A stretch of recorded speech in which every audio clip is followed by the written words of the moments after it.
across a field of distant galaxies. Their shapes lean in the same invisible direction. Astronomers can measure those tiny distortions and turn them into a map of mass that gives off no light. The map can spread across millions of light years. It can weigh a galaxy cluster. It can even show where unseen mass went after two clusters collided. Yet almost a mile beneath the Black Hills of South Dakota, 7 tons of liquid xenon are still waiting for one confirmed dark matter collision. The underground chamber can notice a flash, far dimmer than any eye could see. It has recorded neutrinos from the sun. It has measured backgrounds that once hid below the reach of physics. Dark matter itself has not appeared. How can astronomers map something across the universe when no laboratory has identified what that something is? The first rung is simple, though incomplete. Dark matter is a name for a measured gravitational role. No known substance carries that label yet. Galaxies turn, as if extra mass surrounds them. Distant light bends, as if invisible weight lies in its path. The oldest light in the sky carries the imprint of a component that shaped the growth of cosmic structure. Those clues agree well enough to draw maps. They do not say whether the cause is one new particle, a family of particles, ancient compact objects, or a deeper rule of gravity. Tonight, the evidence will arrive in the order that astronomers met it. A galaxy will turn too quickly. A cluster will weigh more than its stars can explain. Bent light will make the unseen visible by consequence. The early universe will add a separate test. Then the story will descend into shielded laboratories, where physicists wait for a recoil, a radio tone, or a trace of missing momentum. If calm, evidence-first astronomy belongs in the evening. A subscription helps these long documentaries continue. The first clue begins with a line on a graph that refused to slope downward. On a clear night, the Andromeda Galaxy looks like a pale spindle. Its central light is bright, while the outer disk fades into the background.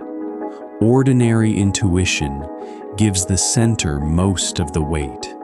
A galaxy seems as though it should behave like a larger version of the solar system, with the fastest motion near the middle and slower orbits farther out. That expectation can be drawn as a curve. On the horizontal axis lies distance from the galactic center. On the vertical axis lies orbital speed. If nearly all the mass followed the visible light, the line would rise near the crowded center and then fall through the faint outskirts. It would resemble the pattern among the planets. Mercury moves around the Sun far faster than Neptune because the Sun supplies nearly all the system's mass. A spiral galaxy does not follow that simple picture. Gas and stars far from the bright center often keep moving at nearly the same speed. The curve becomes flat. The outer disk behaves as though mass continues far beyond the region where most stars can be seen. Vera Rubin and Kent Ford made that mismatch difficult to ignore.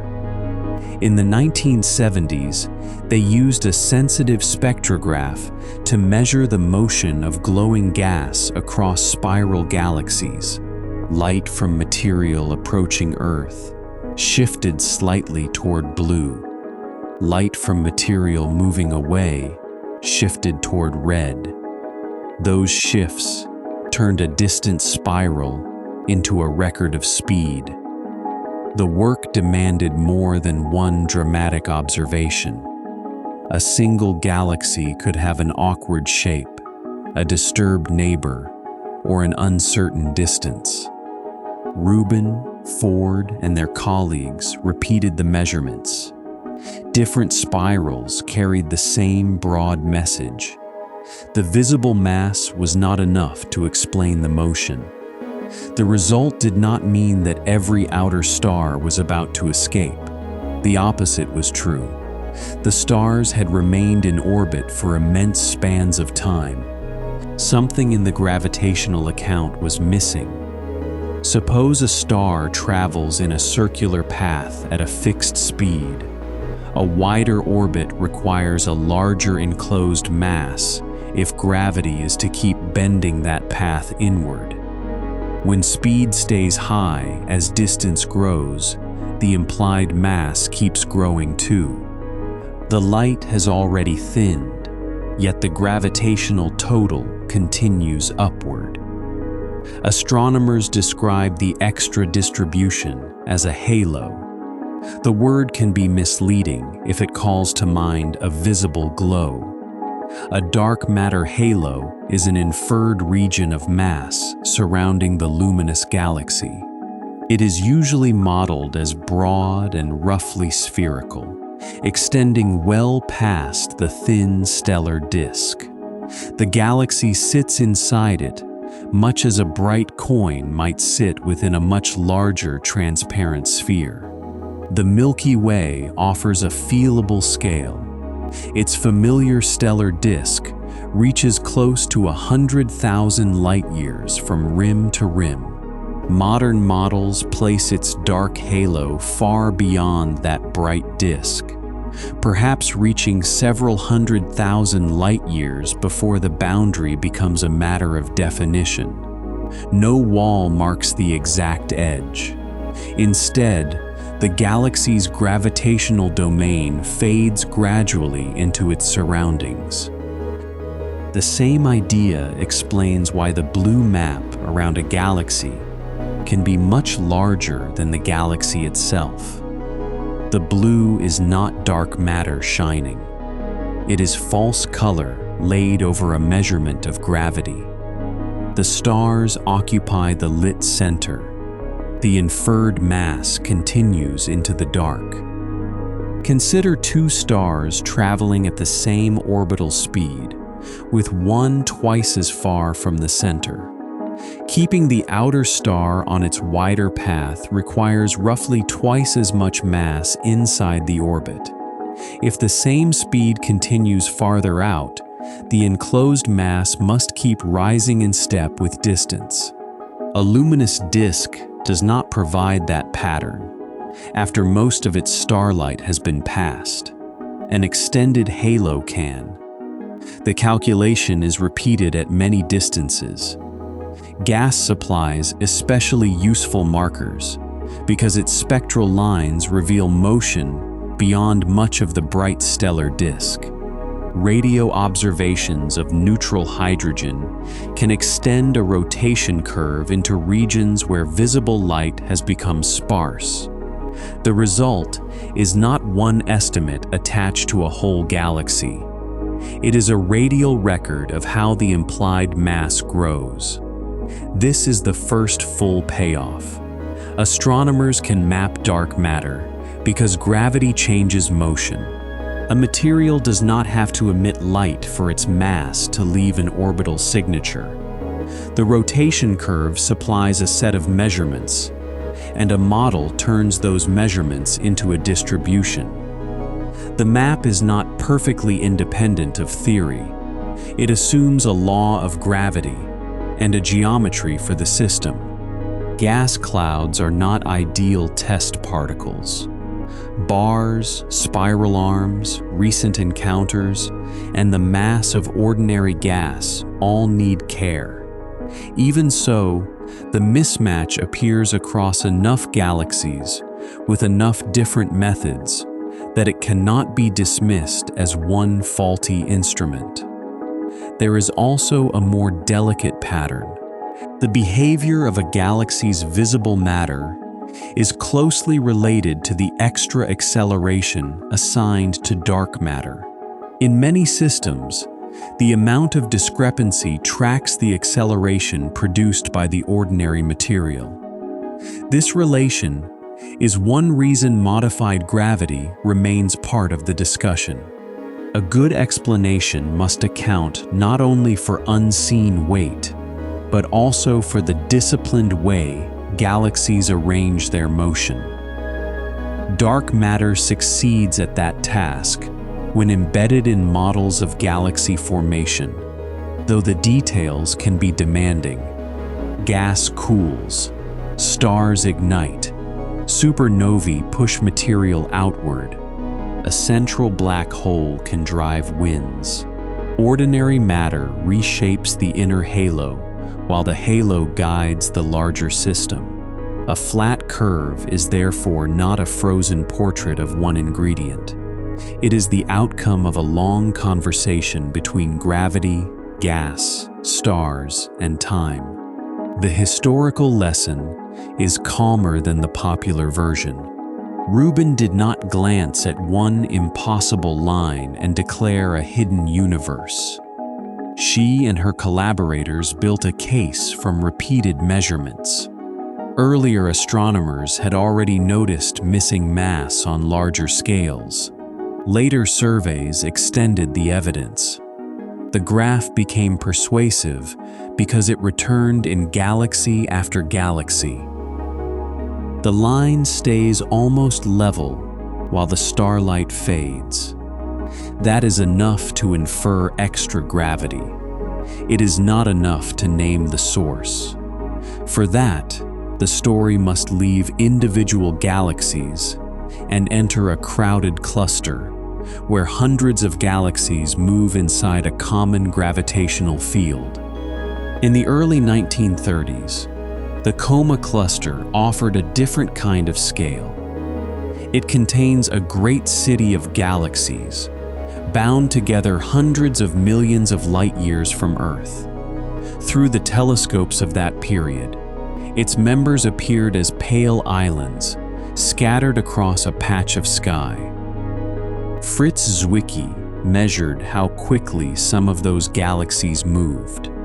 He then applied a piece of statistical mechanics called the virial theorem. In a system that has had time to settle, the typical motions of its members relate to the gravitational energy holding the whole collection together. Faster motion requires more binding mass. The galaxies in Coma were moving so quickly that the visible material seemed insufficient. If the cluster contained only the mass suggested by its light, many members should not have remained bound. Zwicky used the German phrase for dark matter to describe the missing contribution. His original numerical estimate was far from a modern value. Distances, galaxy brightness, and the amount of ordinary matter in hot gas were poorly known. The durable part was the method. A cluster could be weighed by watching its inhabitants move. Imagine a swarm of bees inside a glass room. A slow swarm needs little explanation. A fast swarm that never disperses implies walls, a restoring force, or some other constraint. A galaxy cluster has no glass boundary. Gravity supplies the confinement. The speed of the swarm becomes a scale for the unseen mass. Clusters later revealed another ordinary component that early optical surveys missed. Much of their familiar matter is not locked in stars. It lies between galaxies as thin, extremely hot plasma. The gas shines in X-rays and can outweigh the stars. Adding it improves the account, but it does not erase the remaining mass discrepancy. Several weighing methods can now be compared. Astronomers use the speeds of member galaxies. They measure the temperature and pressure of the X-ray gas. They examine how background light bends around the cluster. They also study the way clusters form and grow across cosmic time. Each method has different assumptions and different sources of error. Agreement matters more than a single number. A mass inferred from hot gas depends on whether the gas is close to equilibrium. A recent collision can disturb it.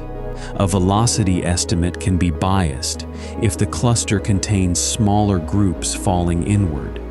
A lensing map depends on the shapes and distances of background galaxies.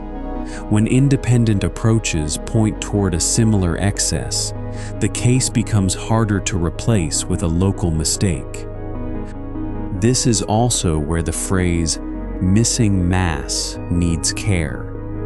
Nothing has been shown to be literally missing from a place where it once appeared. The phrase means missing from the inventory made with light. Gravity counts more than the luminous census does. The scale of the discrepancy changed over time as measurements improved. The modern cosmic inventory does not use Zwicky's early ratio. Observations of the cosmic microwave background and other probes indicate that dark matter contributes about 5 times as much mass as ordinary matter. In the full energy budget, dark matter is roughly a quarter, ordinary matter roughly 1/20th, and dark energy fills most of the remainder. Those fractions describe the universe on very large scales. A particular cluster or galaxy can have a different local mix. The center of a star-rich galaxy may be dominated by ordinary material. A dwarf galaxy can be dominated by its inferred halo. A cluster contains stars, gas, dark matter, and energetic processes arranged in its own proportions. Coma's lesson is therefore not a fixed percentage. It is that motion can weigh a system even when the source of the weight is unseen. The same logic that reads a rotation curve can be extended to a swarm of entire galaxies. Yet motion always leaves an opening for a deeper question. Perhaps the mass is missing from the inventory. Perhaps gravity behaves differently at extremely low accelerations or across very large distances.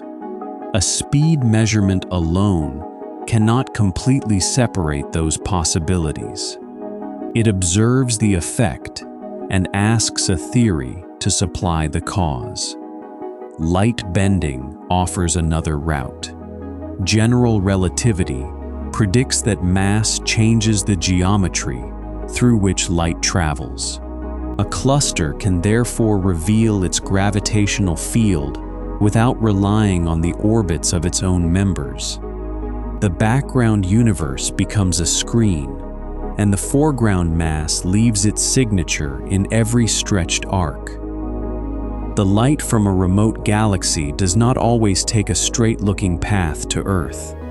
If a massive cluster lies between source and observer, the cluster curves space-time. The passing light follows that geometry. By the time it reaches a telescope, the background galaxy may appear stretched, brightened, duplicated, or wrapped into part of a ring. The effect is called gravitational lensing. No glass is involved, and the image is not focused with a polished surface. Gravity supplies the change in path. Strong lensing creates the most obvious forms. A blue arc can curl around a foreground cluster. Several images may turn out to be the same distant galaxy seen along different routes. If source, lens, and observer line up closely, the light can form an Einstein ring. Weak lensing is subtler. Most background galaxies are already oval, tilted, and irregular. The distortion caused by one foreground structure may be too slight to trust in any single image. Astronomers measure thousands or millions of galaxy shapes and look for a shared alignment. Random forms average away. A coherent gravitational shear remains. That shared distortion can be inverted into a map of projected mass. The word projected matters. Lensing gathers the effect of matter along the line of sight. A two-dimensional map can combine structures at different distances unless redshift information separates them. Survey teams spend great effort measuring galaxy distances, telescope optics, detector behavior, and atmospheric blur. A star can brighten a background star through microlensing. A galaxy can split a quasar into several images. A cluster can stretch many remote galaxies at once. The basic principle remains the same. Mass alters the path of light, and the altered light carries information about the mass. This method does not care whether the lens shines. A dark object and a bright object of equal mass can bend light in the same way. That makes lensing one of the clearest tools for the title's central claim. Astronomers can map an invisible distribution because it leaves visible geometry behind. The map still does not identify a particle. It reports where gravitational influence appears to lie. A lensing contour cannot tell whether the cause is a WIMP, an axion, a primordial black hole, ordinary material too faint to count, or a failure in the assumed theory. Other observations narrow those choices. There is beauty in how indirect the measurement is. A galaxy may have sent its light toward Earth billions of years ago. Halfway along the route, a cluster changed the path by a modern camera, records the stretched image. Computers compare that shape with a population of other galaxies. From those small distortions emerges a map of matter that never touched the detector. The procedure also explains why blue halos in scientific images should not be read as photographs of dark matter. Blue is usually a chosen overlay. It may represent lensing mass, while pink represents X-ray gas, and white or amber represents galaxies. The colors keep different measurements legible. They are a visual grammar, not the natural appearance of an invisible substance. Wide surveys are turning that grammar into larger atlases. The Euclid Space Telescope is designed to measure the shapes and distances of billions of galaxies across more than a third of the sky. Its weak lensing work will help trace how matter has clumped over much of cosmic history. The final maps will test dark matter, dark energy, and gravity together. Lensing has its own shadows. Telescope optics can gently stretch every source in a similar direction. Imperfect knowledge of a camera can imitate a cosmic shear.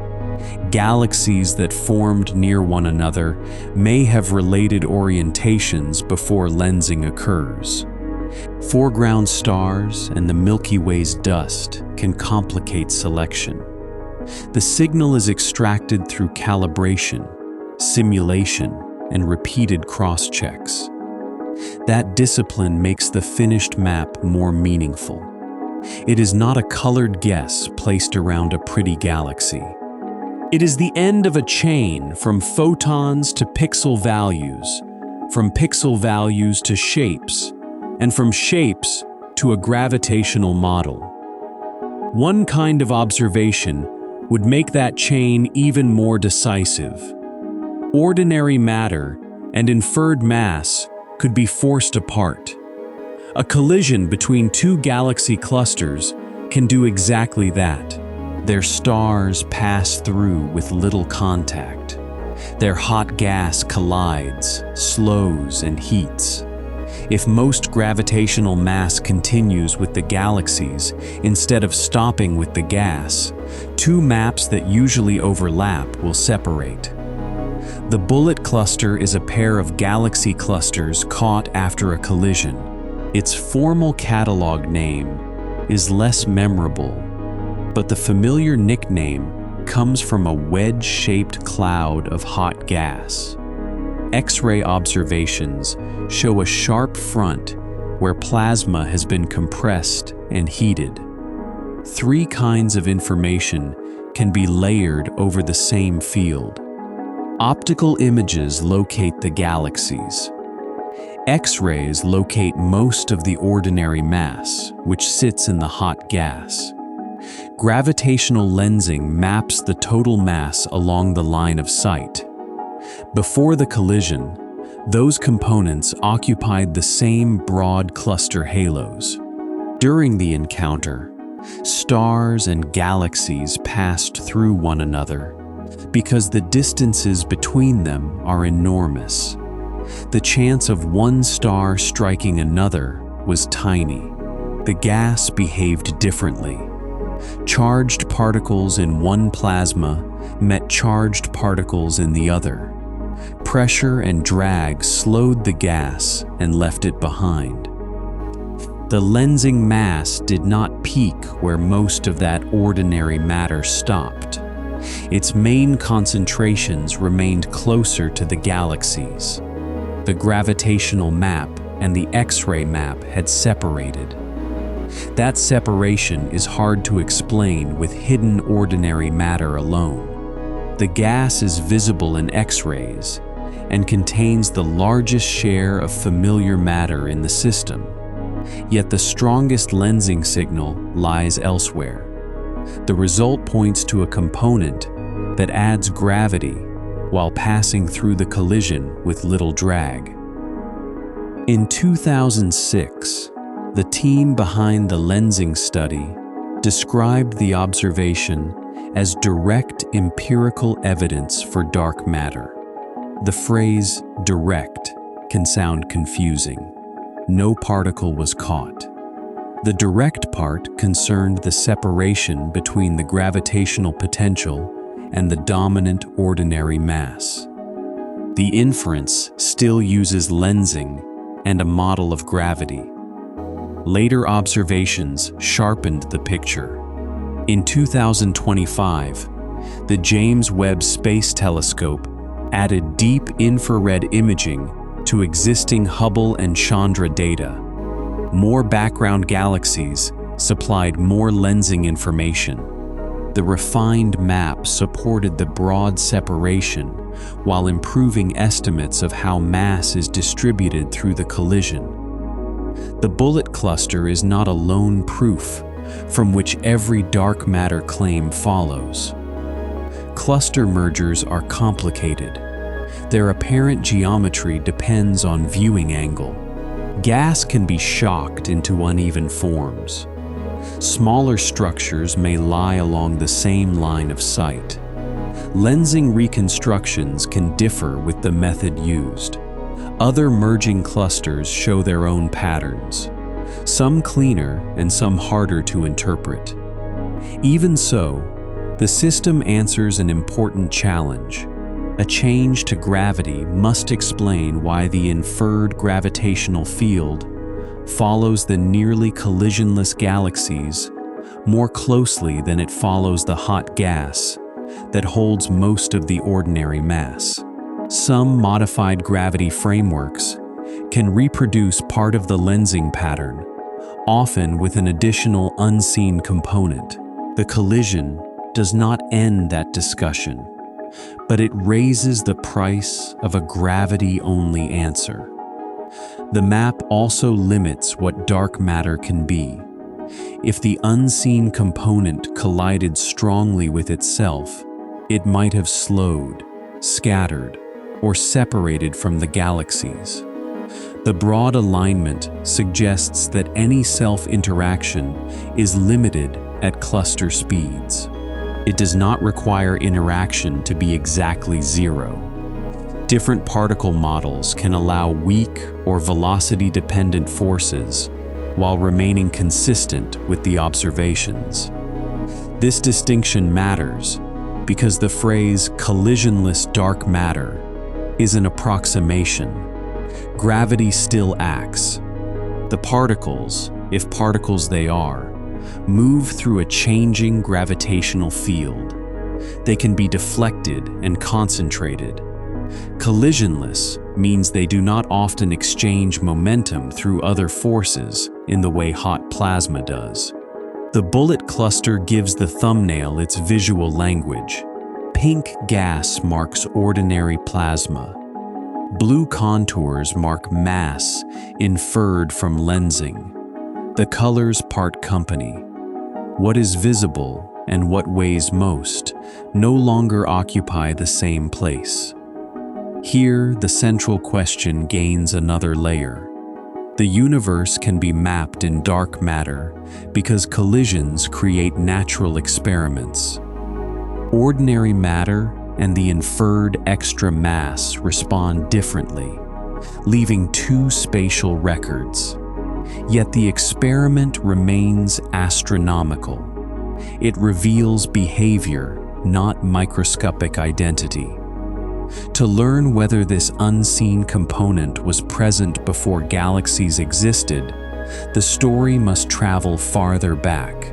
The next clue is not a cluster, a star, or a detector under rock. It is a faint microwave pattern released when the universe first became transparent. Long before the first galaxy shone, the universe was filled with hot plasma. Light could not travel freely because charged particles scattered it again and again. Expansion cooled the plasma. About 380,000 years after the beginning of the hot early phase, electrons joined atomic nuclei. The fog cleared, and light began crossing space with far fewer interruptions. That ancient light now reaches Earth as the cosmic microwave background. Expansion has stretched its wavelengths into the microwave part of the spectrum. Across the sky, its temperature is almost uniform, with tiny variations from one direction to another. Those variations form a record of density.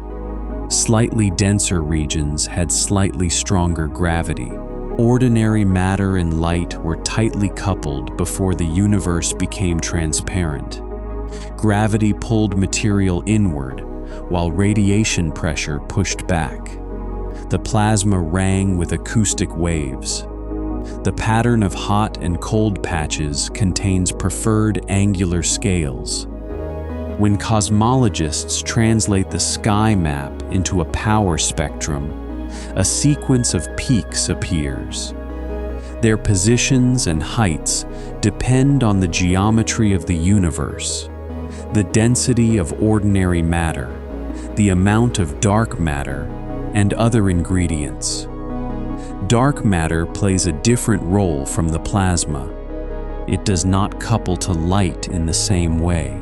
It can begin gathering gravitationally, while ordinary matter is still being pushed and smoothed by radiation. Its wells provide a head start for later structure. The relative heights of the microwave peaks help separate ordinary matter from the non-luminous component.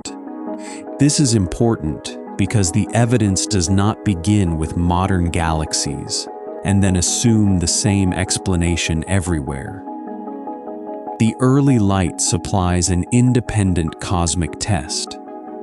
Measurements from the Planck mission fit a model in which ordinary matter accounts for a little under 5% of the present cosmic energy budget. Dark matter contributes roughly 27%. The remaining majority belongs to dark energy.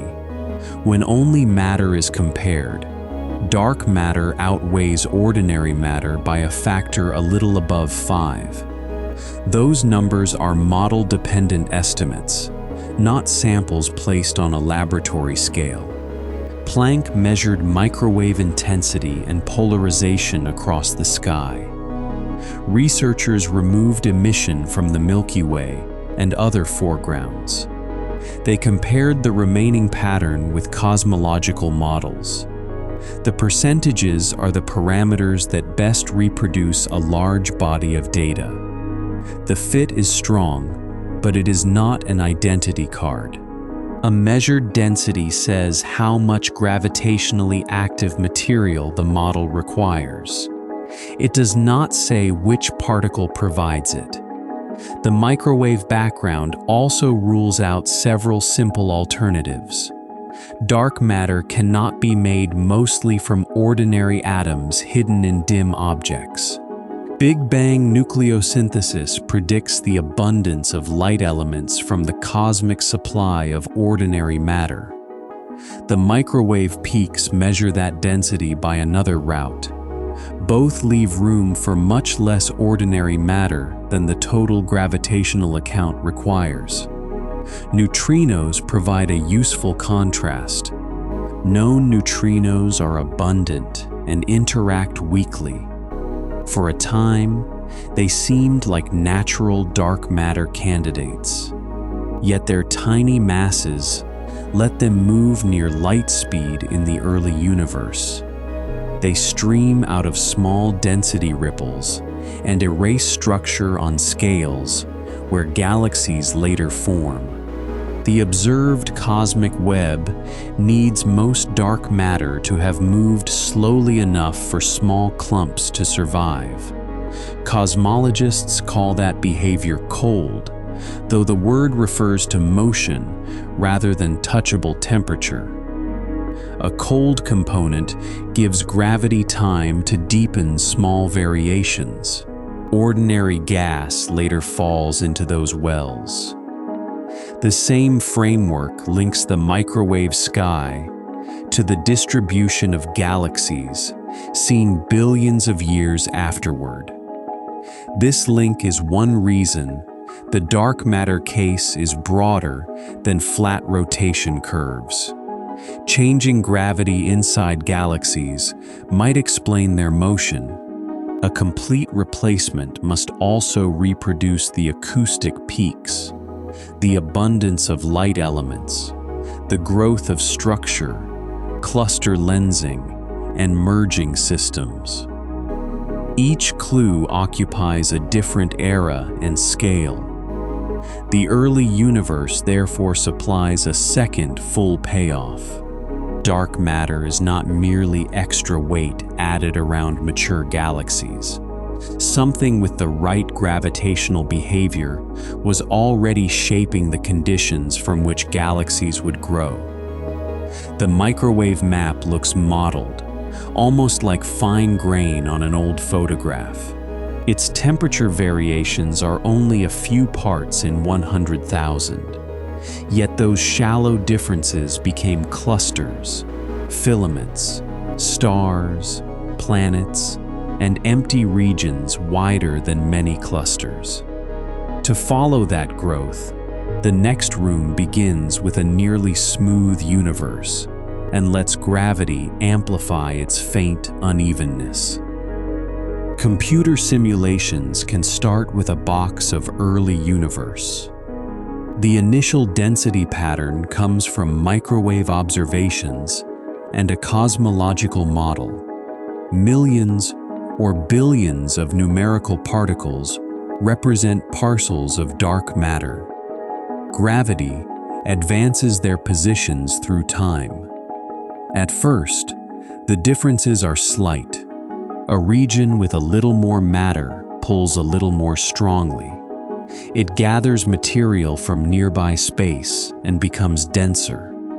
A region with less matter loses material and becomes emptier. The contrast grows. Matter does not collapse evenly into isolated balls. Gravity draws it into sheets and filaments. Filaments meet at dense knots where clusters form. Between them open enormous voids. The result is the cosmic web. In dark matter, only simulations, the web develops a hierarchy. Small halos form and merge into larger ones. Subhalos survive inside their hosts. The process continues as the universe expands.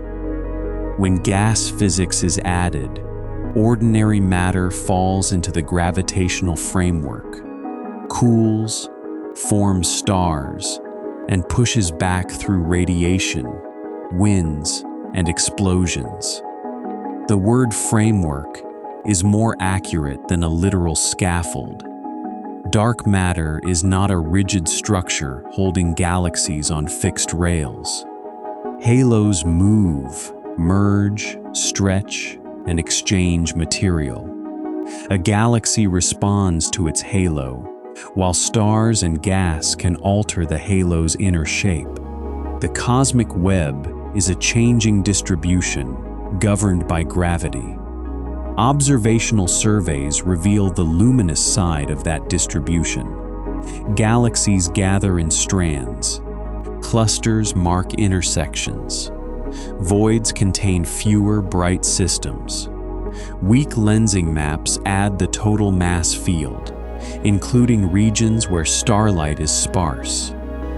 The match between simulation and observation is not perfect at every scale.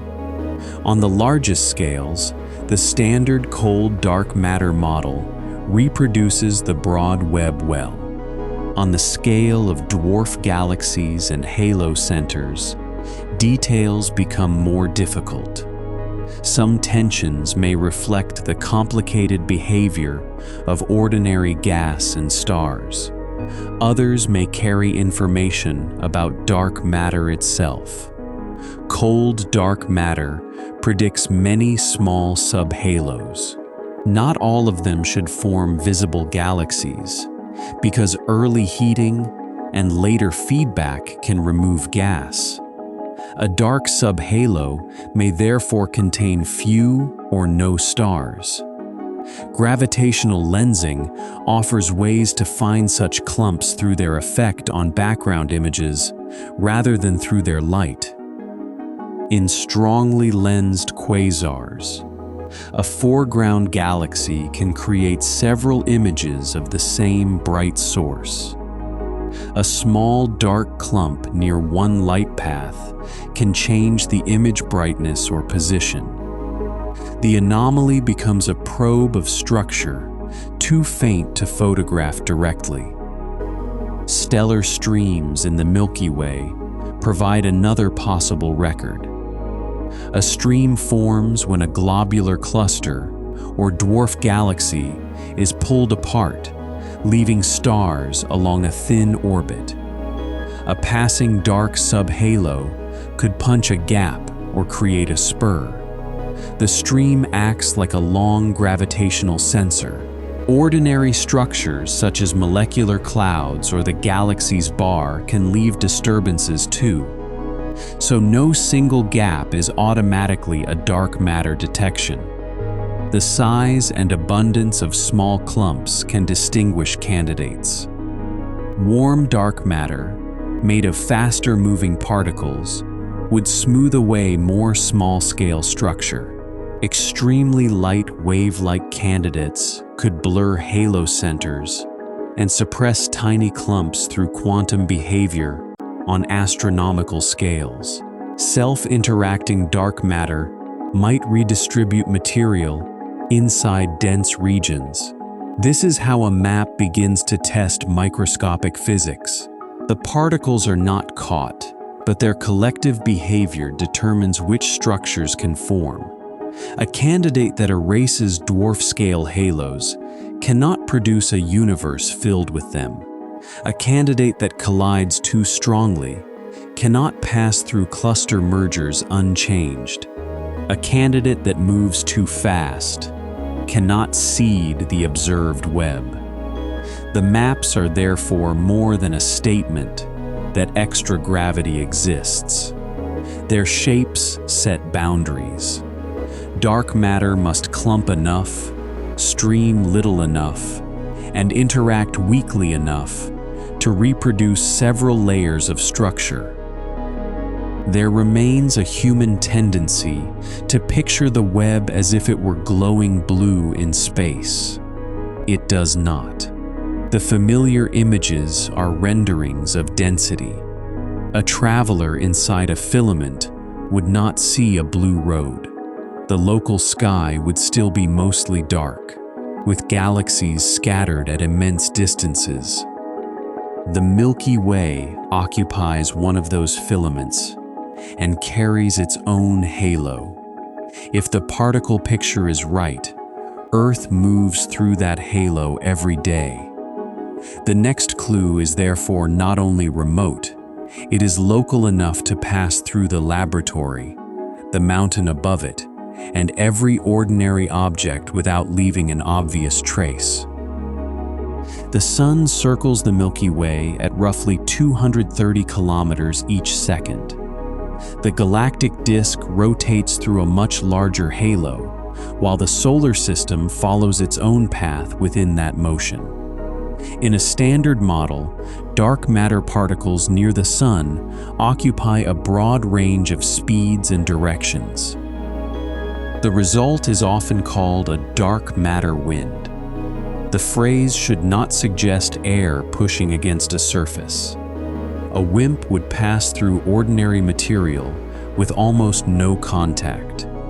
Trillions could cross a human body, depending on the particle's unknown mass, while leaving no sensation at all.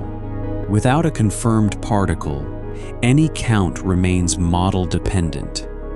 Astronomers estimate the local dark matter density from the motions of stars. Stars above and below the galactic disk feel the pull of all matter near the Sun.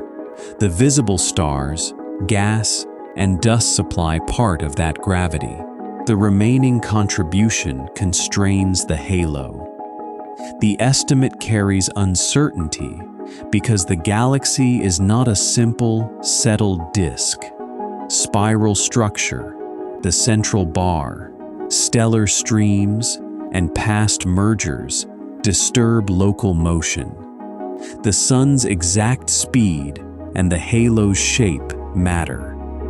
Researchers combine large stellar catalogs with dynamical models rather than relying on one orbit. Data from the Gaia mission have transformed this work. Gaia measures positions, distances, and motions for more than 1 billion stars. The catalog exposes ripples and streams left by the Milky Way's history. It also shows why a perfectly smooth halo is only a first approximation. One major ancient merger left a population of stars on stretched orbits through the inner galaxy. Its dark matter likely joined the Milky Way too. Smaller accreted systems may have contributed streams or clumps. The local distribution could therefore contain structure inherited from events that occurred billions of years ago. Direct detection experiments need a velocity model because speed changes the recoil expected in a detector. A heavier or faster particle can transfer more energy to a xenon nucleus. A stream arriving from one direction might create a different time pattern from a smooth halo. Earth's own orbit adds a seasonal change. As the planet travels around the Sun, its motion sometimes adds to the solar system's passage through the halo and sometimes subtracts from it. A real dark matter signal might rise and fall over the year. The expected modulation is small, and seasonal backgrounds can imitate it. Any claim needs agreement across energy, timing, detector material, and independent experiments. The local halo also changes how the word invisible should be heard. Dark matter may not be absent from a lit room. It may pass through the room without absorbing, reflecting, or emitting enough light to notice. Darkness here describes interaction, not location. This possibility does not create a hazard. The same weak interaction that makes detection difficult also prevents ordinary matter from feeling a dark matter wind.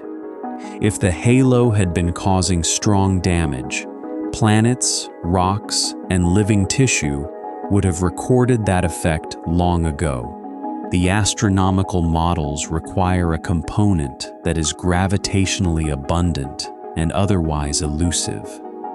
Compact objects form a different possibility.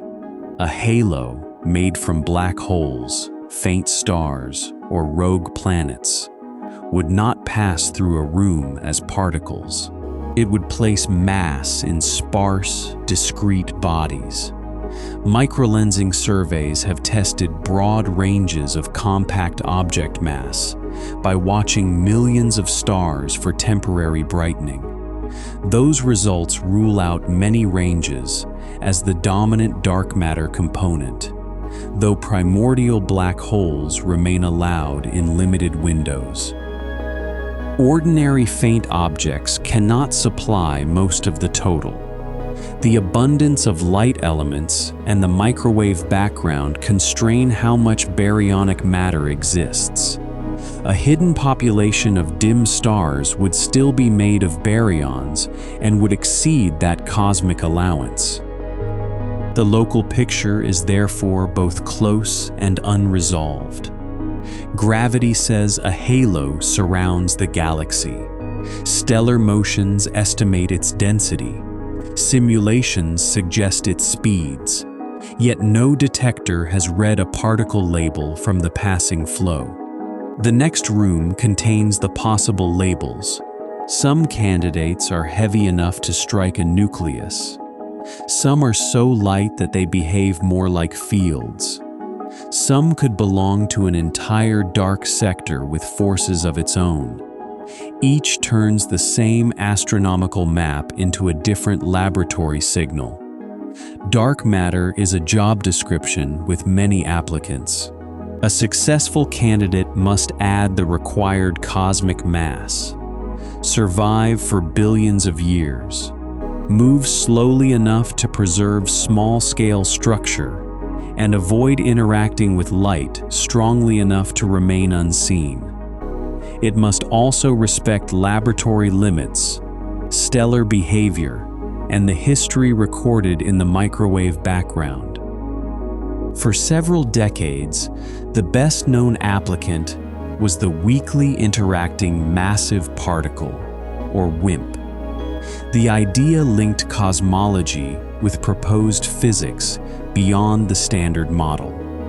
In the hot early universe, WIMPs might have been created and destroyed in collisions. Expansion and cooling would eventually make encounters too rare to maintain that balance. A leftover population could remain today. For a broad class of masses and interaction strengths, that freeze-out process can produce an abundance near the amount inferred for dark matter. Physicists called this coincidence the WIMP miracle. The phrase never meant a WIMP had been observed. It meant that an independently interesting particle scale could yield a useful cosmic density. WIMPs offer several routes to detection. One might strike a nucleus in an underground target. Two might annihilate and produce familiar particles. A collider might create them, leaving missing momentum. Decades of increasingly sensitive searches have removed large parts of the simplest parameter space. They have not removed every WIMP model. The Axion begins from a different problem. The strong nuclear force permits a kind of symmetry violation that experiments show to be extremely small. A proposed field can naturally suppress that behavior. The particle associated with the field is the axion. Axions could be extremely light, yet an enormous number could occupy the galaxy. They would not behave like a sparse rain of heavy pellets.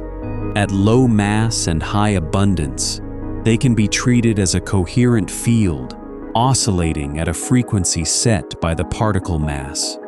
A magnetic cavity might convert a tiny fraction into detectable microwave photons.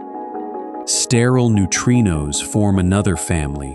Known neutrinos participate in the weak interaction and come in 3 active types. A sterile neutrino would avoid even that ordinary weak coupling, except through mixing. A suitable mass could make it warm dark matter, smoothing more small structure than a cold candidate. Its possible decay could leave a faint X-ray line, though no proposed line has become a confirmed identification. Primordial black holes replace a new particle with an old gravitational object. They might have formed from unusually dense regions in the early universe, long before stars could collapse. Their allowed contribution depends strongly on mass.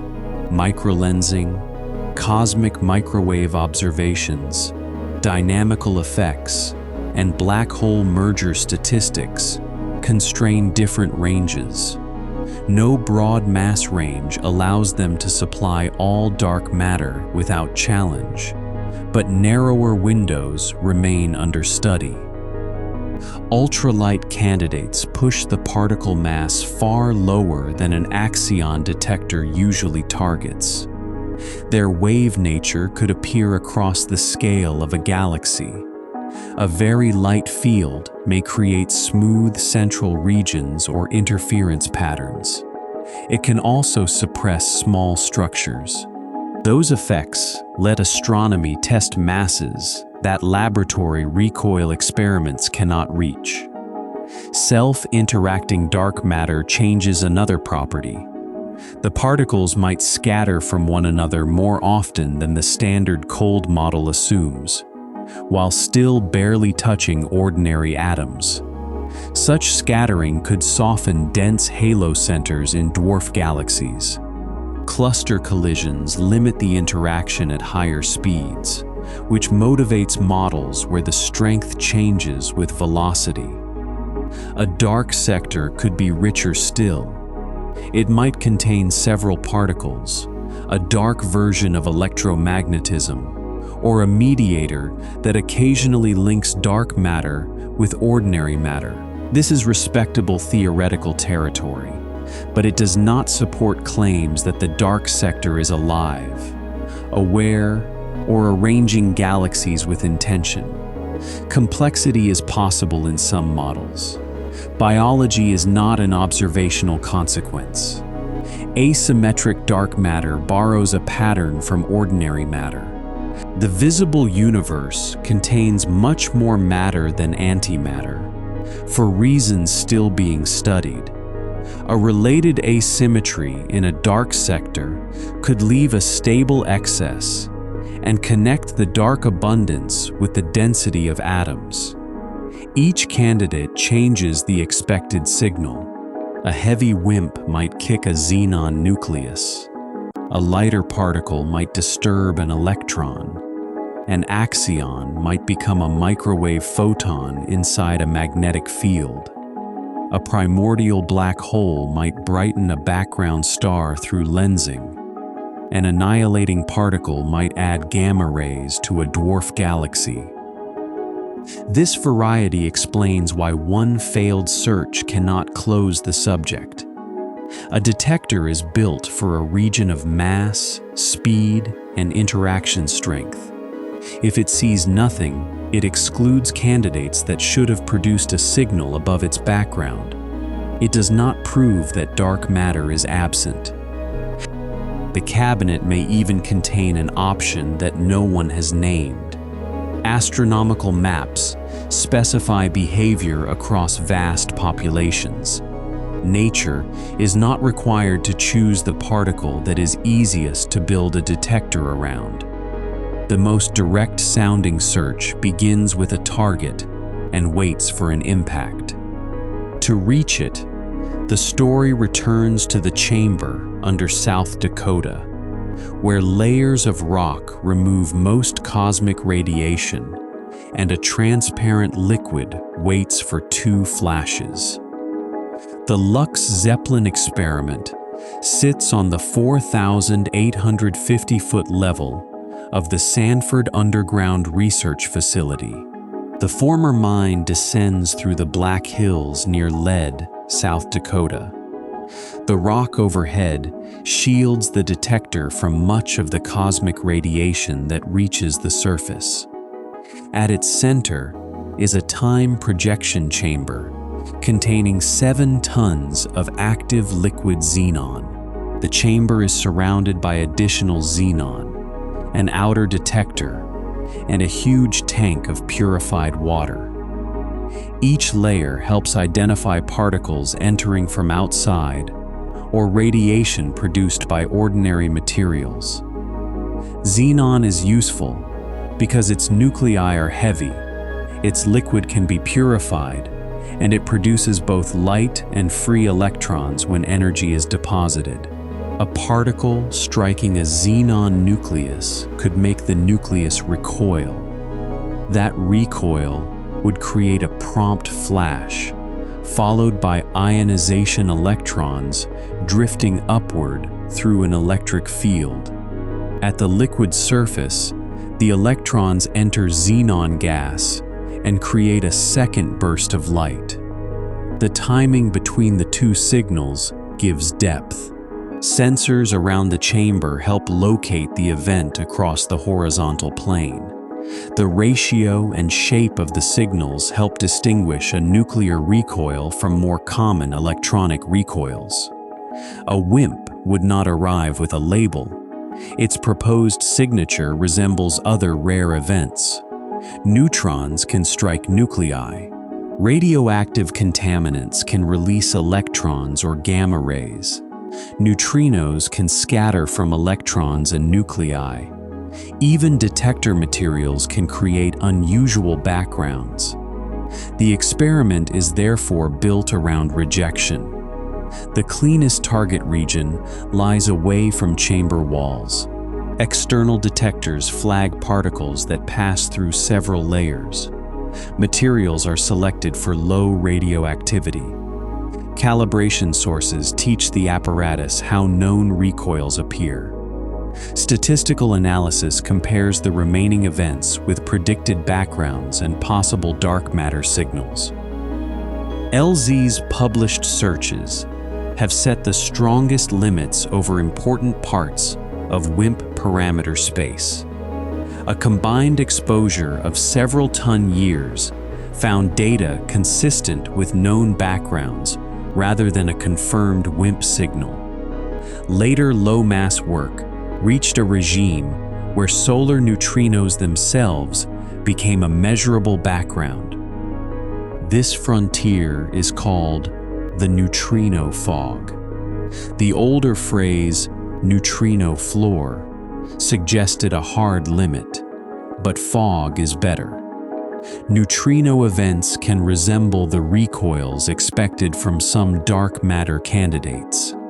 More exposure alone will not separate them perfectly. Timing, energy, direction, multiple target materials, and improved models can still provide ways through. The arrival of neutrino background is not a disappointment. It means the detector has become sensitive enough to measure a process that was once only a future concern. A machine designed for dark matter has become an observatory for rare neutrino physics as well. An exclusion curve summarizes a non-detection. The horizontal axis usually gives a candidate mass. The vertical axis gives an interaction cross-section, which describes the likelihood of scattering. For each mass, models above the curve would have produced too many events and are disfavored at a stated confidence level. Models below remain harder to test. The curve can move downward as exposure grows and backgrounds fall. It can also bend because a detector responds differently to light and heavy candidates. A low-mass particle may transfer too little energy to cross the threshold. A very heavy particle can be rarer for the same total halo density. One blank result, therefore, narrows the allowed range rather than erasing it. Simplest WIMP expectations have lost room. More weakly coupled particles, different masses, inelastic interactions, and dark sector models remain. Other detector materials probe different couplings. Liquid argon experiments provide another target. Germanium and silicon crystals can reach lower thresholds. Bubble chambers are especially sensitive to certain nuclear recoils. New concepts seek single electrons, phonons, molecular damage, or directional tracks. Direction could be powerful because a galactic signal should prefer the direction opposite the solar system's motion through the halo. Most current large detectors reconstruct an event's position, but not a precise recoil direction. Gas chambers and other technologies aim to add that information. The chamber beneath South Dakota answers part of the title. Physicists have built a place where one class of dark matter could be found. The target is massive, the background is measured, and the analysis is controlled. No confirmed candidate has crossed the line from expectation to discovery. That silence does not conflict with the astronomical maps. The maps constrain gravity and collective behavior. LZ tests particular microscopic interactions. Dark matter can be abundant in the galaxy and still fall below the chamber's reach if its coupling to xenon is weak enough, or if the candidate is not a WIMP at all.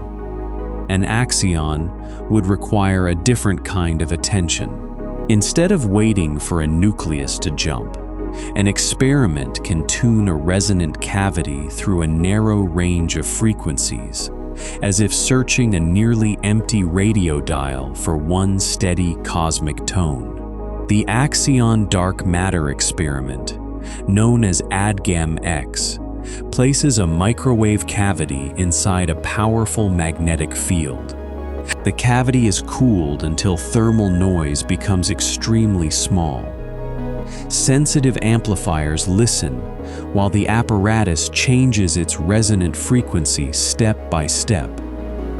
If the galactic halo is made from axions with the right mass, the magnetic field can allow a tiny number to convert into microwave photons. Their frequency would correspond to the axion's rest energy. A cavity tuned to that frequency would enhance the signal. The expected power is minute. It can lie far below the output of an ordinary mobile phone and below the warmth of almost any room temperature device. Cooling reduces random microwave photons. Quantum-limited amplifiers preserve weak signals. Repeated measurements test whether a candidate tone remains when the cavity is retuned and the magnetic field changes. This is not a search across all possible axion masses at once. Frequency maps to mass, so a scan covers one narrow band after another. The cavity's size, magnetic field, quality factor, temperature, and amplifier noise determine how quickly the experiment can move. ADMX has reached the coupling strength predicted by well-known quantum chromodynamics axion models across selected mass windows. Recent runs have excluded axions in additional narrow ranges when the standard galactic halo assumptions are applied. No persistent signal has become an axion discovery. Other experiments approach the field from different directions. Some use resonant cavities at higher frequencies. Some look for axion effects on nuclear spins. Some seek a conversion in crystals, dielectric layers, plasma, or strong laboratory fields. Telescopes search for consequences in stars and compact objects. Axion physics shows why the word particle can be misleading. A single axion would be a quantum, but the dark matter signal may act like a classical field because so many low-mass particles occupy related states. The experiment listens for coherent behavior rather than isolated impacts. The halo's motion would broaden the tone slightly. Dark matter particles do not all share one velocity. Their kinetic energy spreads the signal over a narrow band. A cold stream could add a sharper feature. Earth's motion could shift the pattern with time. A genuine detection would need to survive many checks. The tone should return at the same physical frequency. It should respond to the magnetic field as predicted. It should not follow a piece of electronics or local radio interference. Another instrument would eventually need to confirm the result. The axion also illustrates a valuable kind of theory. It was proposed to solve a problem in the strong interaction, not invented only to fill a cosmological gap. Its possible role as dark matter emerged as an added consequence. That connection gives the candidate appeal, but nature does not award points for elegance. The early universe could produce axions through more than one route. The field might begin displaced from its lowest energy state, and later oscillate as expansion changes the balance. Topological structures formed during an early symmetry transition could also release axions. The predicted abundance depends on when that transition occurred and on properties that are not yet measured. Those production histories affect which masses are most plausible, but they do not set one guaranteed frequency for ADMX. A scan is needed because theory supplies ranges rather than a station marked on the dial. Stars test axions by a different method. A new light particle could carry energy from a stellar interior. The lifetimes and cooling rates of stars, white dwarfs, and supernova remnants constrain how strongly axions can couple to ordinary particles. These limits reach interaction strengths that laboratories approach from another direction. Solar axion experiments point magnets toward the sun and look for axions produced in its core to convert back into X-rays. They are called helioscopes. A haloscope such as ADMX instead searches for the dark matter halo. The two instruments may use related conversion physics while asking different questions about origin. Future haloscopes will need several cavity designs because higher frequency usually means a smaller resonator. Arrays, tunable plasma structures, dielectric disks, and quantum sensors offer ways to preserve volume or sensitivity. Lower frequency searches face a different challenge and may use lumped circuits or magnetic resonance. The search becomes a set of narrow doors across an enormous mass range. Behind each door, the experiment listens long enough to distinguish random noise from a repeatable tone. Then it changes shape or field and moves to the next. The cavity search and the xenon chamber occupy different regions of the candidate cabinet. One looks for conversion of a field. The other looks for recoil from a heavy particle. Their blank regions of parameter space do not overlap perfectly.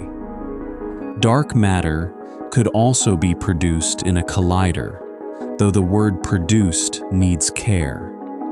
A particle made in a laboratory would be a candidate for the cosmic component only if its lifetime, abundance, and behavior fit astronomy. Missing energy in one collision would not by itself show that the Milky Way halo contains the same particle. The next room leaves the quiet cavity and enters a ring of accelerating protons.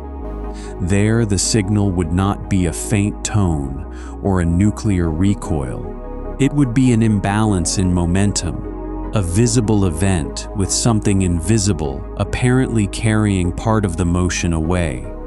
At the Large Hadron Collider, protons circulate in opposite directions and collide at high energy. Detectors surrounding the collision points record sprays of particles, tracks, and deposits of energy.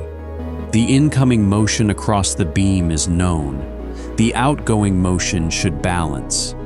An invisible particle would leave no track or calorimeter signal. Its presence could appear as missing transverse momentum, balanced by a visible jet, photon, or boson recoiling in the other direction. Physicists search for an excess of such events above standard model backgrounds. Neutrinos already create real missing momentum. Detector gaps and measurement errors can imitate it. A convincing result would need a pattern across many events, consistent with a model and confirmed by independent analyses. Collider searches test possible mediators connecting ordinary particles to a dark sector.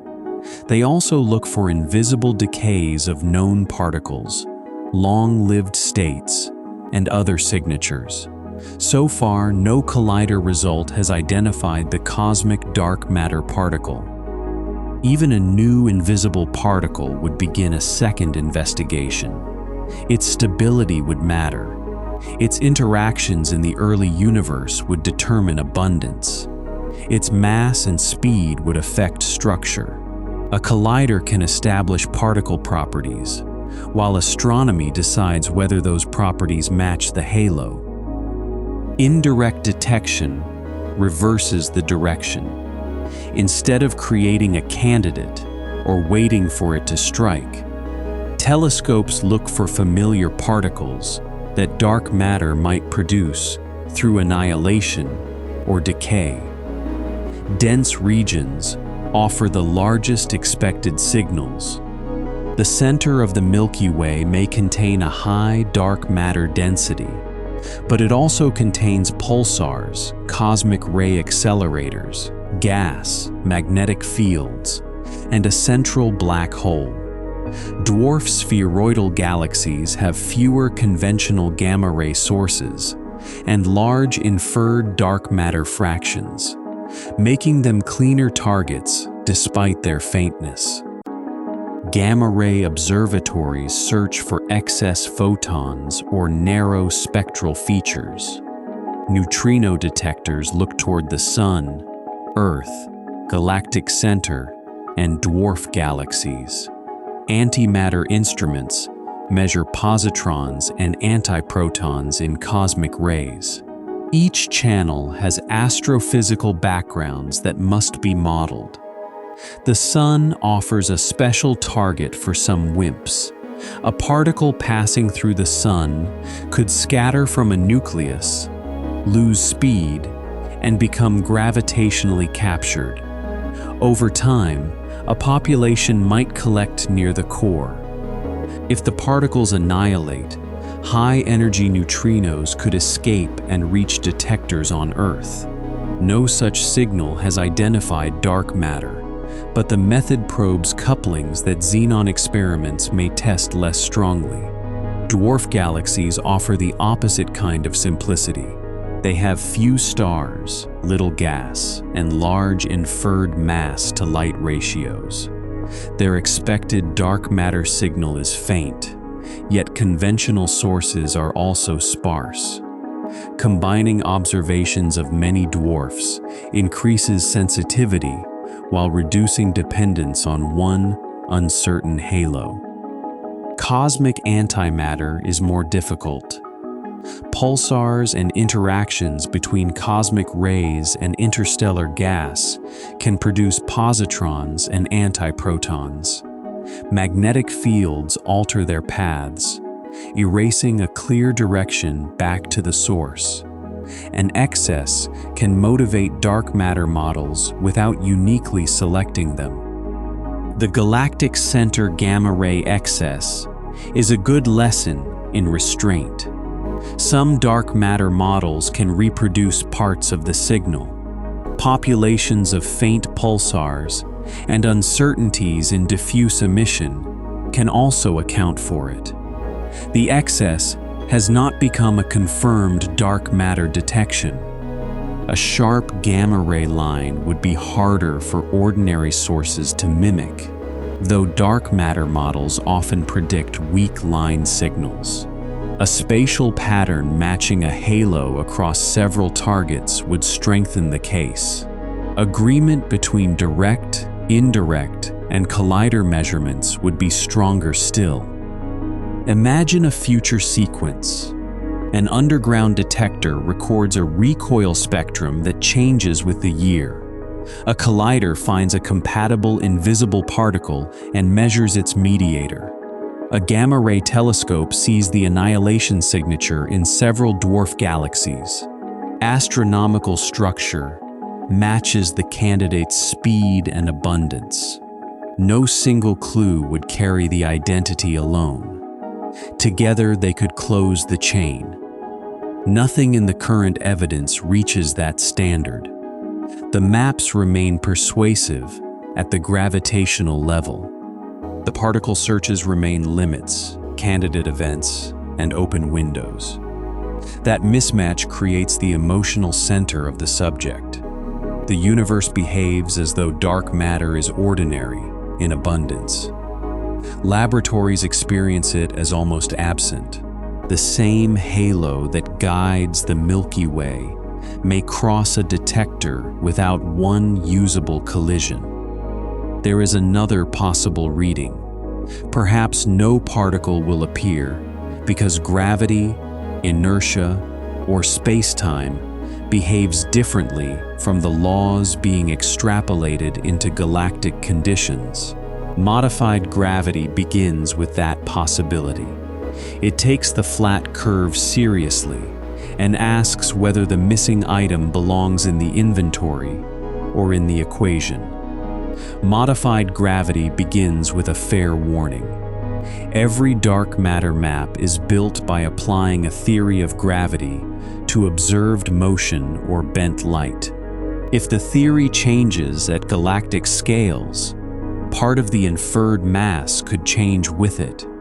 In the early 1980s, Mordechai Milgram proposed modified Newtonian dynamics, usually shortened to MOND. Below a very small characteristic acceleration, the relation between force and motion changes.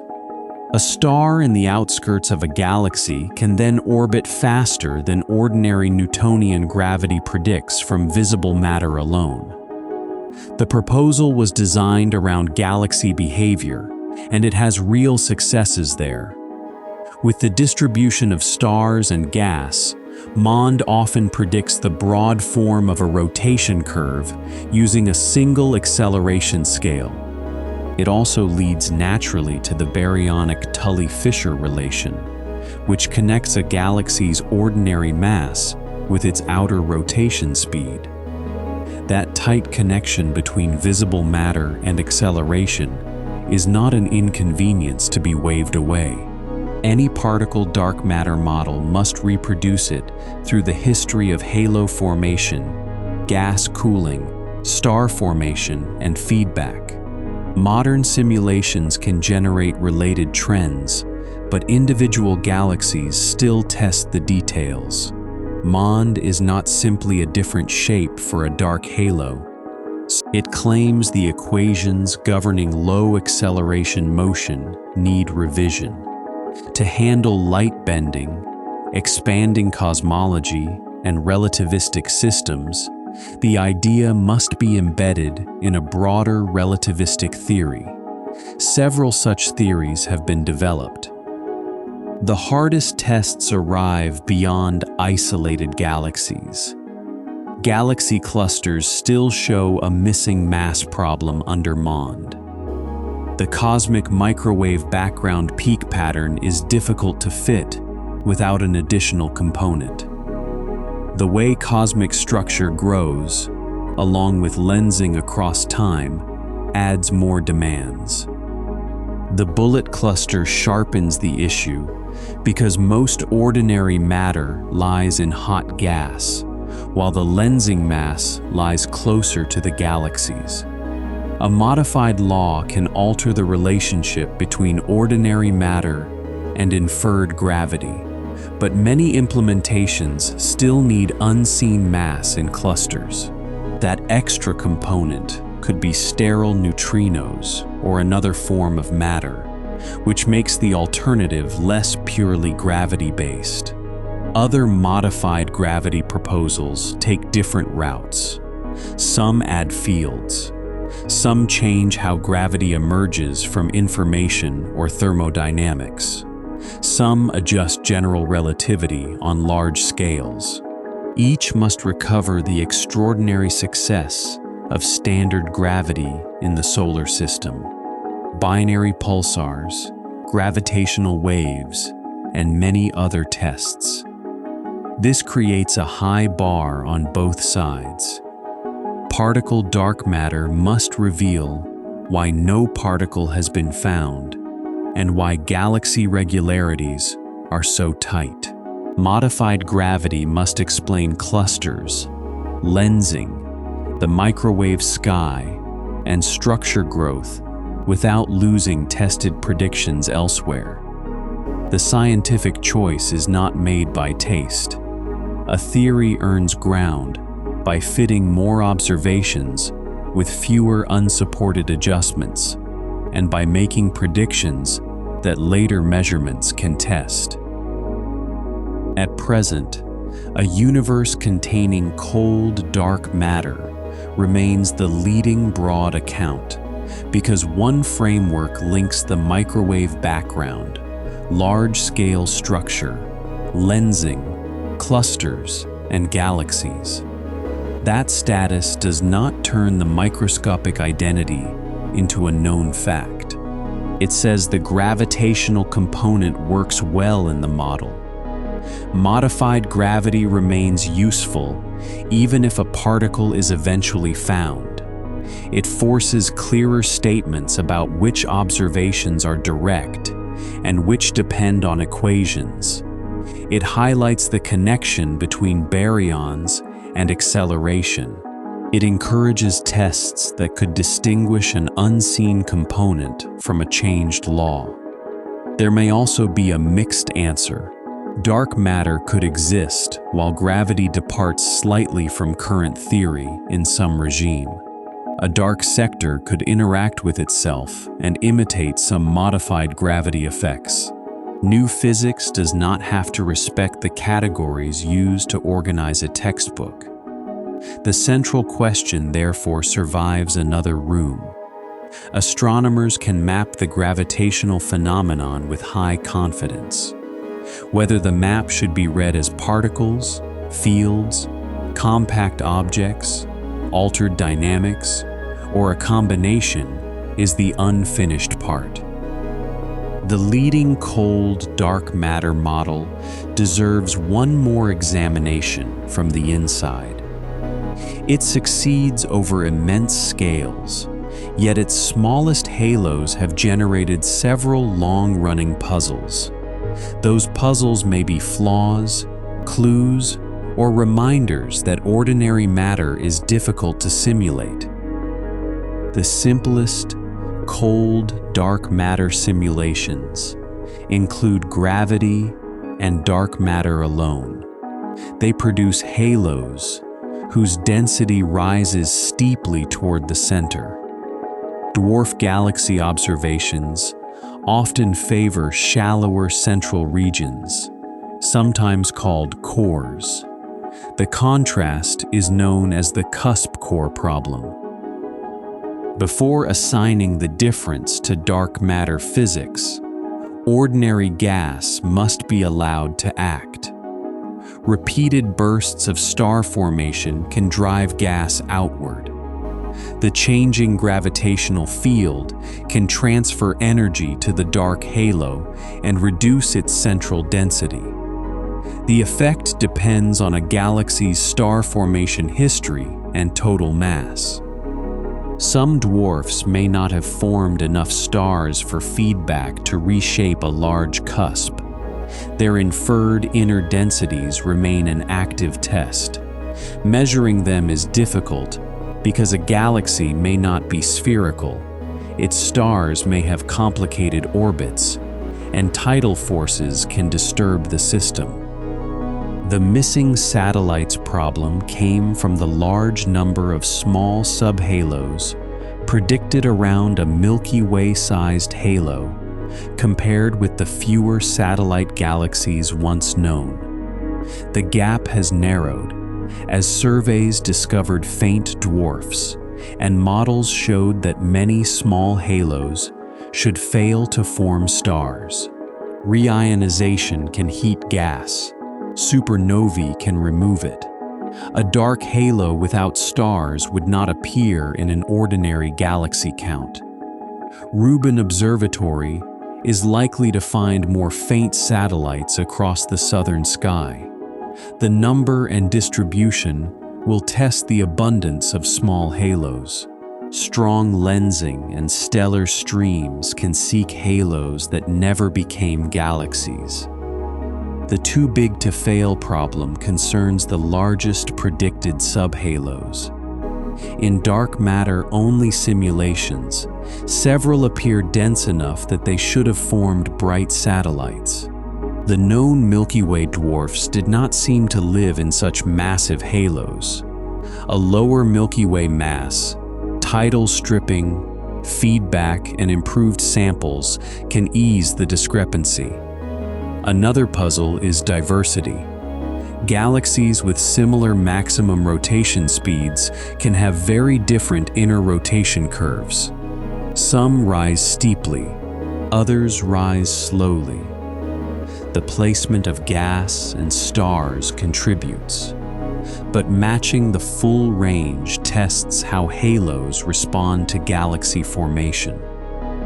Planes of satellite galaxies around the Milky Way, Andromeda, and a few other hosts have also drawn attention. Some satellites appear arranged in thin, possibly rotating structures.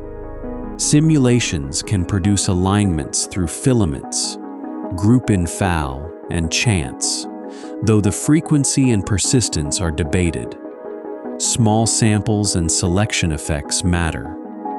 Warm dark matter can reduce the number of tiny halos because faster particles erase small density variations. It must remain cold enough to preserve structures already observed in the forest of hydrogen absorption seen in distant quasar spectra. Those data place strong lower bounds on how warm the main component can be. Self-interacting dark matter can create central cores by moving energy through collisions inside halos. Cluster mergers and halo shapes limit the interaction strength. A velocity-dependent force could be stronger in slow dwarf galaxies and weaker in fast clusters. Ultralight wave, like dark matter, can also smooth small structures and produce central cores. The same wave behavior may create interference and fluctuating density. Observations of early galaxies, stellar systems, and hydrogen absorption narrow the allowed masses. These proposals show how small-scale puzzles become particle tests.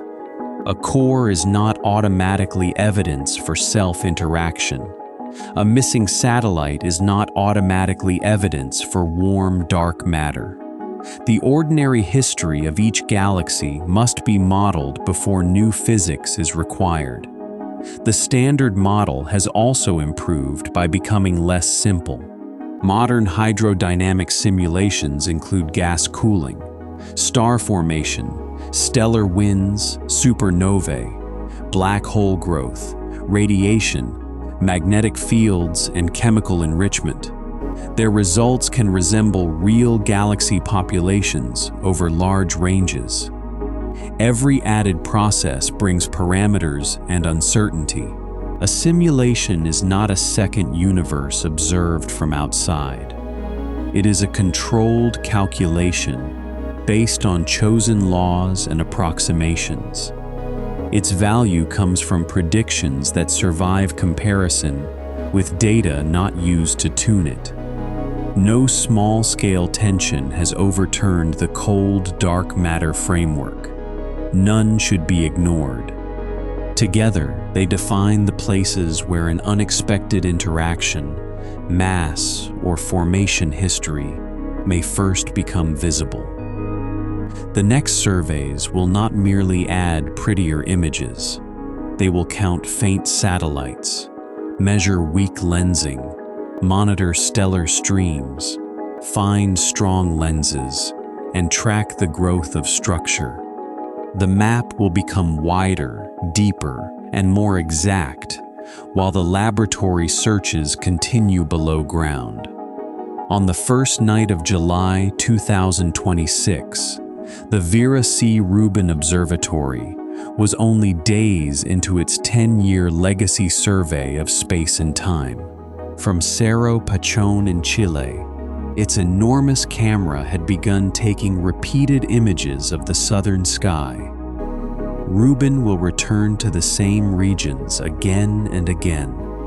The resulting time record is designed for moving asteroids, exploding stars, changing galaxies, and many other subjects. For dark matter, the survey offers several quieter measurements. It can discover faint dwarf galaxies around the Milky Way. Each new satellite adds to the census of small halos. Its stellar maps can extend thin streams and reveal gaps or spurs caused by gravitational encounters. Large samples of galaxy shapes can contribute to weak lensing studies. Time delays in strongly lensed supernovae and quasars can test foreground mass models.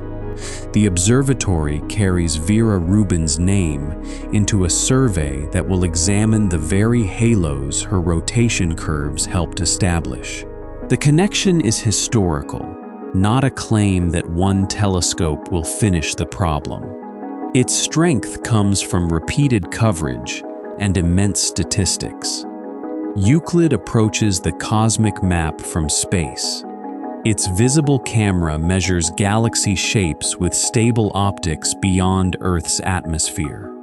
Its near-infrared instrument helps estimate distances. The mission plans to measure an immense galaxy sample over more than 1/3 of the sky and look back through much of the universe's history. Euclid's first selected data releases have shown the scale and quality of the observations. The first major cosmology release is scheduled for October 2026. Those data will support measurements of weak lensing and galaxy clustering, tracing how matter gathered while cosmic expansion changed. NASA's Nancy Grace Roman Space Telescope is scheduled to launch at the end of August 2026. Roman will combine sharp infrared imaging with a field of view far wider than Hubble's. Its surveys can study dark matter through lensing, galaxy structure, and microlensing, while also pursuing dark energy and planets around other stars.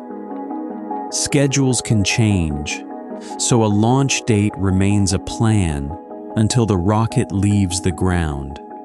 The scientific role is already clear. Roman can find dark substructure through perturbations in strong lenses and compact objects through microlensing. Its resolution and survey speed will complement Euclid and Rubin. No single survey owns the final map.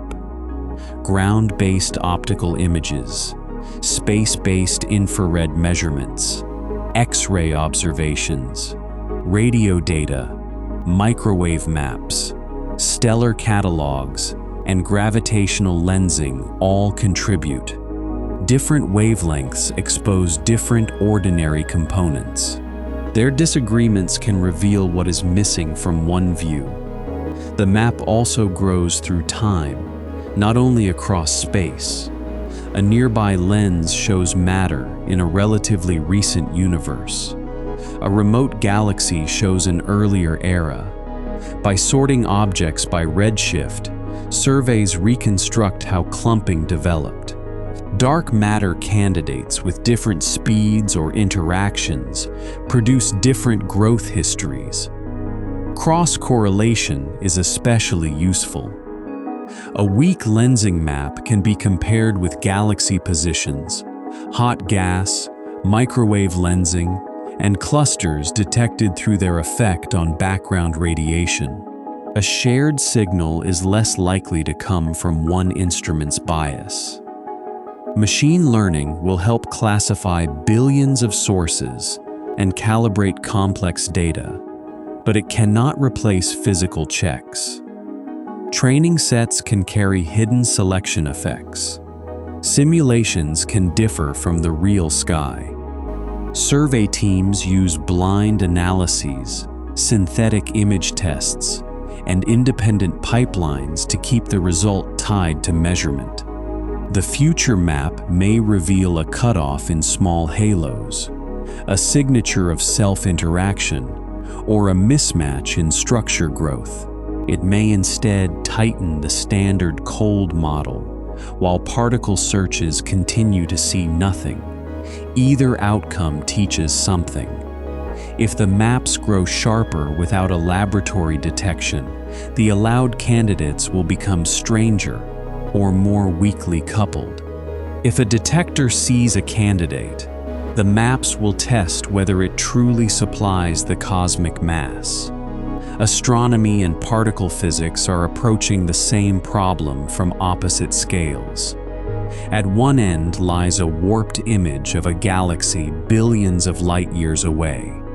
At the other lies a flash inside a cold chamber a mile underground.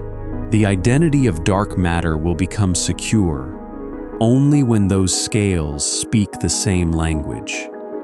What would count as finding dark matter?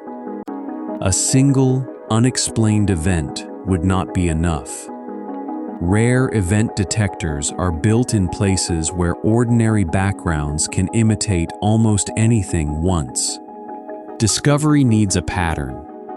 For a WIMP, that pattern might include nuclear recoils with the expected energy distribution, location, and annual modulation.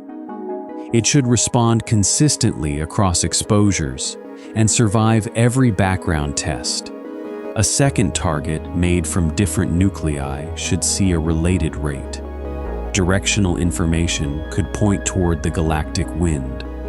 For an axion, a narrow signal should return at one physical frequency and depend on the magnetic field as theory predicts. Another cavity or a different conversion technique should confirm it.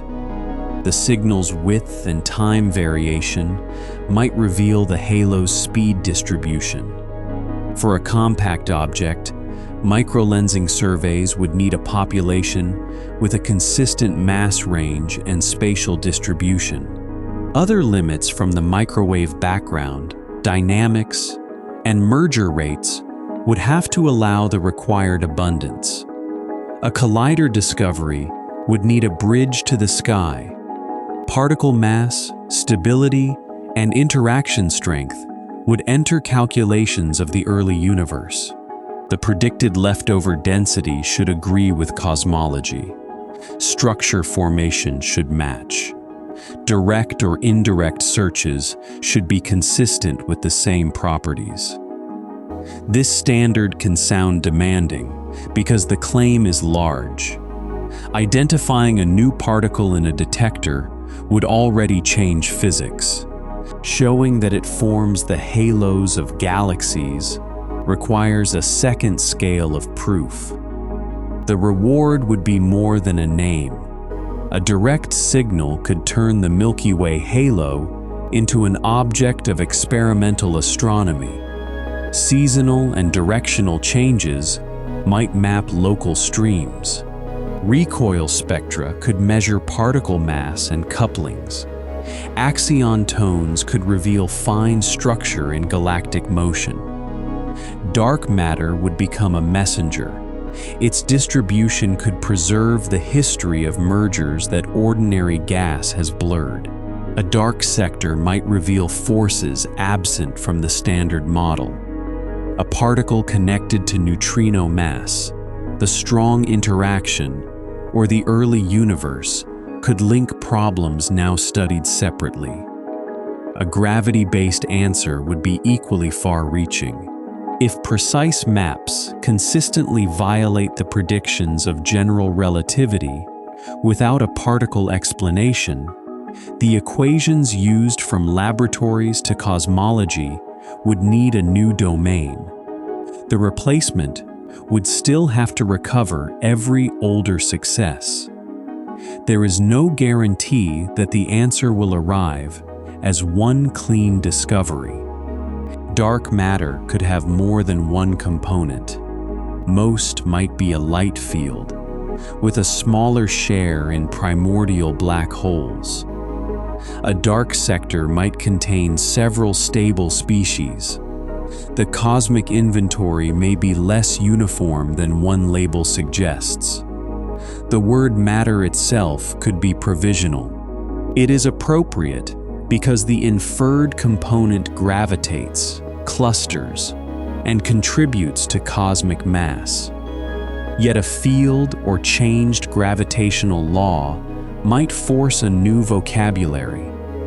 Until then, finding and mapping remain separate achievements. Mapping asks where gravitational influence lies and how it grows. Finding asks what microscopic thing, if any, carries that influence. This separation protects the central question from two common errors. A lensing map is not a photograph of a particle. A detector's non-detection is not evidence that the map is imaginary. Each measurement addresses a different layer.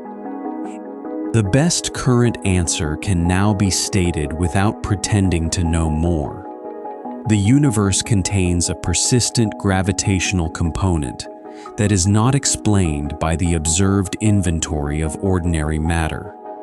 A cold, mostly collisionless form of non-baryonic matter fits the widest set of cosmological observations. Its microscopic identity remains unknown, and direct searches have not confirmed a candidate. That answer is incomplete, but it is not empty. It specifies abundance, distribution, motion, and interaction limits. It predicts the shape of structure. It guides detectors. It gives future observations places to disagree. The last room returns to the images gathered along the way and asks what kind of knowledge can be built from consequences alone. The first image was a galaxy inside a larger blue field. The galaxy shone. The field was an inferred map, colored so the eye could follow a mass that emitted no light. Then a rotation curve stayed level, while the visible disk faded.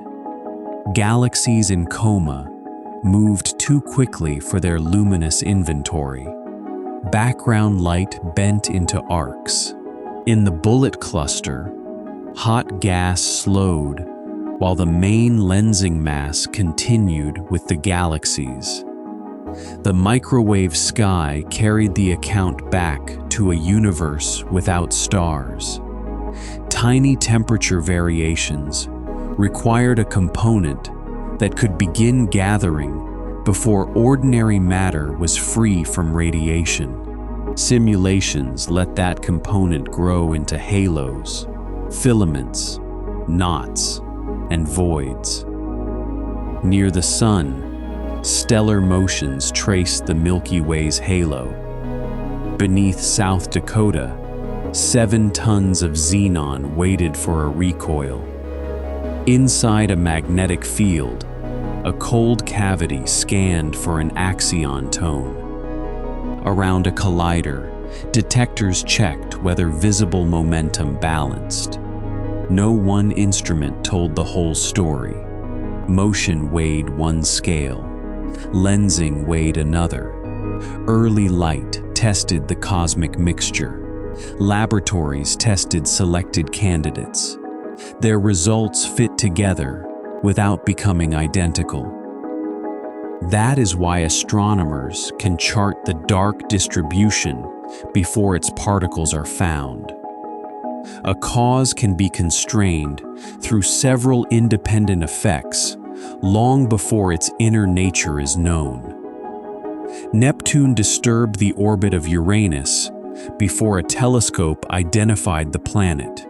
Atomic spectra carried rules before quantum mechanics explained them. In this case, the gap has lasted longer and spans a far larger range of scale. The deepest answer is also the most restrained. Astronomers know that the visible inventory does not supply all the gravity. They know where much of the extra influence lies. They know that it clumps, that most of it moved slowly in the early universe, and that it passes through cluster collisions with little drag. They do not know what microscopic entity produces those facts. A measurement can be valuable without forcing a name. It can record an orbit, a bend, a temperature pattern, or a silence. It can narrow the possible story and stop where the evidence runs out. There is something tender in that restraint. The night sky is not made smaller by an unfinished answer.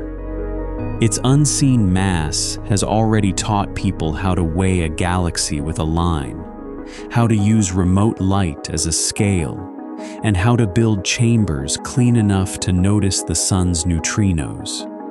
Future maps will add detail. Underground targets will gather exposure. Cavities will tune through new frequencies. Some candidates will disappear from the cabinet. Others will take their place. One day, 2 methods may meet on the same answer. For now, the blue contours can remain a map rather than a portrait. The distant arcs can keep their slight curve.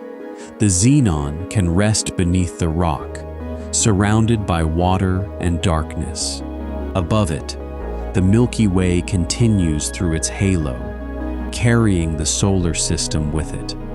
Thank you for spending this time with Cosmic Drift. The map is open, and the question is honest. The universe can keep the name a little longer. Good night.